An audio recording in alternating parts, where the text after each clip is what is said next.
I'm Belle, and today I'm gonna be giving you guys some lesson observation tips. But before we do that, please make sure to subscribe to my channel. I put a new video every single Friday, so click the bell so you receive a notification every time I post a video. Also, leave in the comments below what other videos you guys want me to do next, and wait until the end of the video so you comment down below what other tips you guys have on lesson observation, because I know this is a very difficult time of the year for teachers. So yeah, without further ado, let's go right into the video.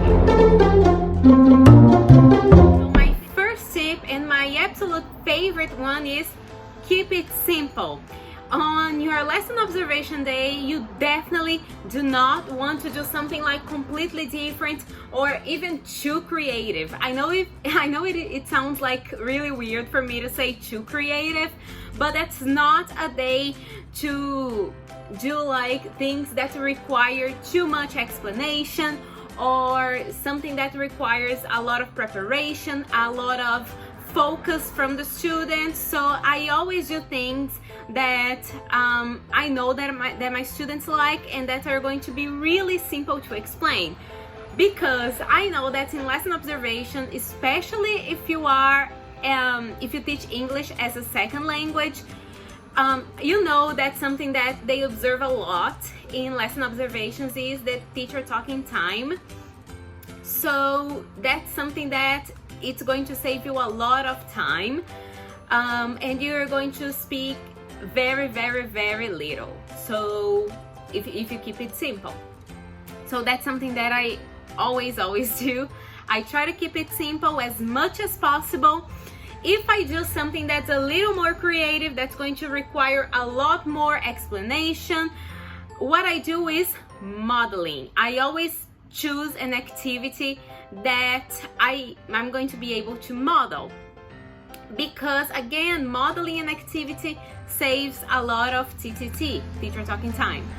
So that's what I do. Keep it simple. That's number one, and that's the most important one in my opinion, because it saves you a lot of time. And also keep in mind that children, so especially these tips, they are for all ages, but if you teach children, they have a very short attention span. This is something that I've talked about many times before here on my channel. I'm gonna be talking about it now again.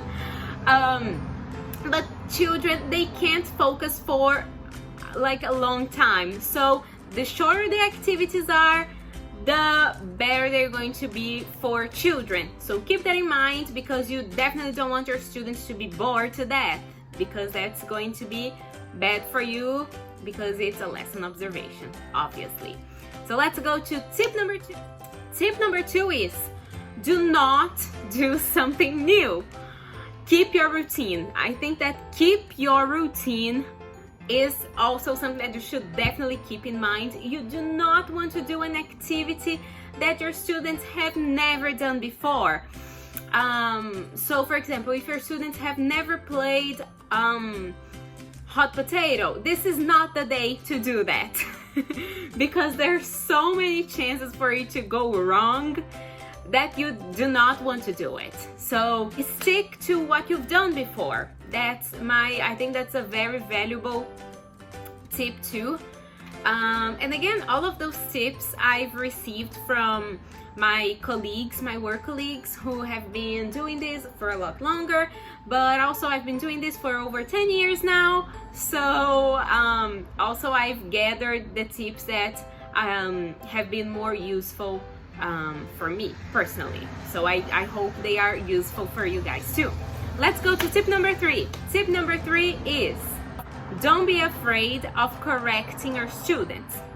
I know that when you're being observed, you wanna seem like the coolest teacher. You want your students to feel connected to you. You want to be super nice, super fun, but that can easily backfire, and you can lose points for assertiveness, which I have in the past. So this is definitely something to keep in mind as well.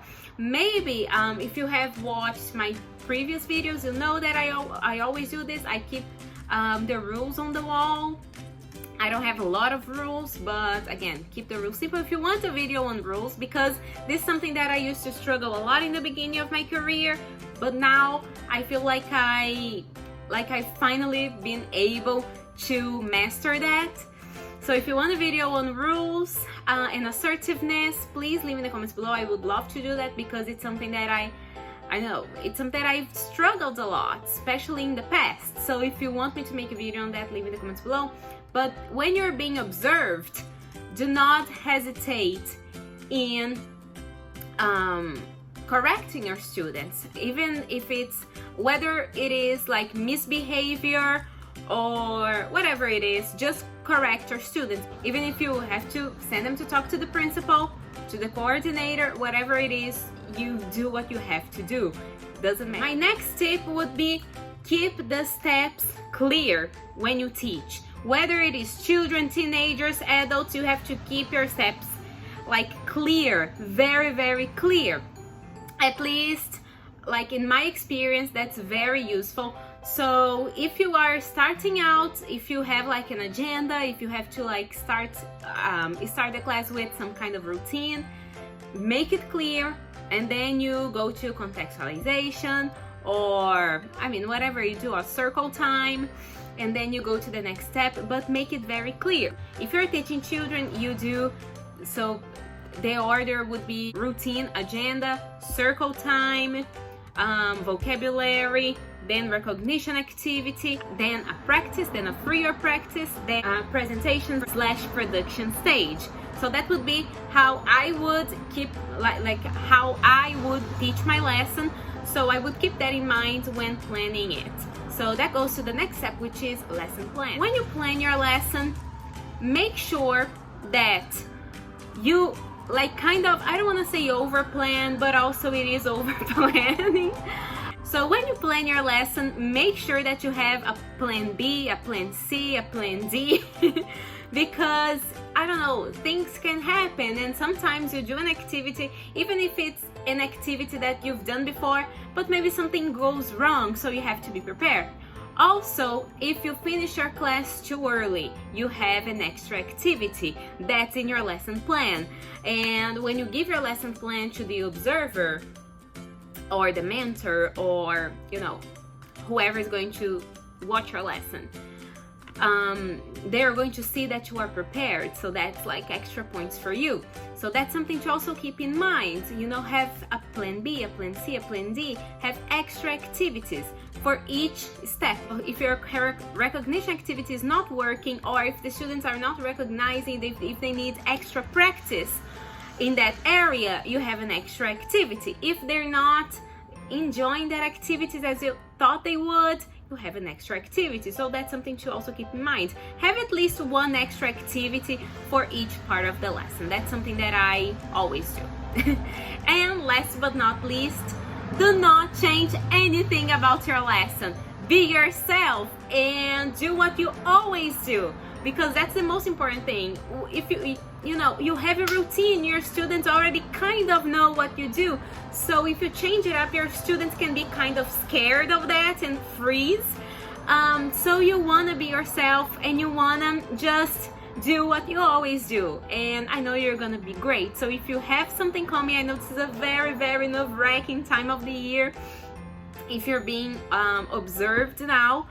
I just want to say, believe in yourself and do what you have to do. Don't change anything. Prepare your lesson as there was nobody there observing it. I'm serious now. Like the surprise observations that I've had were like the best observations that I've always had, because I thought I didn't want to impress anyone. And sometimes when you don't want to impress anyone, that's when you impress the most, because you're just being yourself, and that's what matters the most, I think, especially as teachers. So that's it for today. Thank you guys so much for watching. Also, don't forget to click the bell, subscribe to my channel, and leave in the comments below some other lesson observation tips, and also what kind of video you guys want me to do next. Thank you guys so much for watching, and I see you next week for a brand new video. Bye!